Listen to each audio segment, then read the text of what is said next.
এই প্যাকেট থেকে আদাগুলো ঝপঝপ করে সাজা দেখি। এই যে এখনই সাজিয়ে দিচ্ছি, প্যাকেটটা রাখি। ডিং ডিটি টিং ড্যাং কুড়াকুড়, ডিং ডিটি টিং ড্যাং কুড়াকুড়, ডিং ডিটি টিং ড্যাং কুড়াকুড় ডাং। কি রে, তুই গান করে করে আর কিভাবে সাজাবি? তোর আদা সাজানো একেবারেই হচ্ছে না, আমি সাজিয়ে দিচ্ছি, দেখ। আরে বাস, হেভি সাজিয়েছো তো। দাঁড়াও দাঁড়াও, পেঁয়াজটা ঢেলে এবার ক্যারেটের মধ্যে ভর্তি করি। 25 25 25, মাত্র 25। ও বাবা, এই যে আবার লাভ বেগুন, আজকে এটাই রান্না করে খাবো। তোমার শুধু যত রকমের পাগলামি, দাঁড়াও আমি কাস্টমারটাকে ছাড়ি, তারপর তোমার ব্যবস্থা করছি। তুমি আমার আবার কি ব্যবস্থা করবে? তুমি লঙ্কা বাছতে 1 ঘন্টা সময় নিয়ে নাও।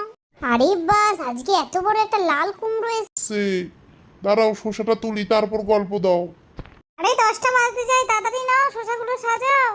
হয়ে গেল সাজানো। হেভি হেভি, কোনো কথা হবে না বস। এই গোল গোল বাঁধাকপি দেখে আমার খুব খাওয়ার ইচ্ছে হচ্ছে। শুধু করে খায় খায়, আগে দিই কাস্টমারের মাল, তারপর দেবো তোমার গাল। পরে দিবে আমায় গাল, আগে বলো এগুলো কি? আরিফ বাবা, এটাও জানো না? বাসে ট্রেনে সব জায়গায় পাওয়া যায় আমলকি। গোল গোল আমলা, দিয়ে নিব একখান গামলা। ভাল কথা বলো তুমি, এবার দেখে নাও হলুদ। দুর্গা পুজোয় বেটে মাখলেই হয়ে যাবে কিন্তু ফর্সা। এই আমার একটা চাই। হায় রে হায় রে হায়, সব কিছুই বলে চাই।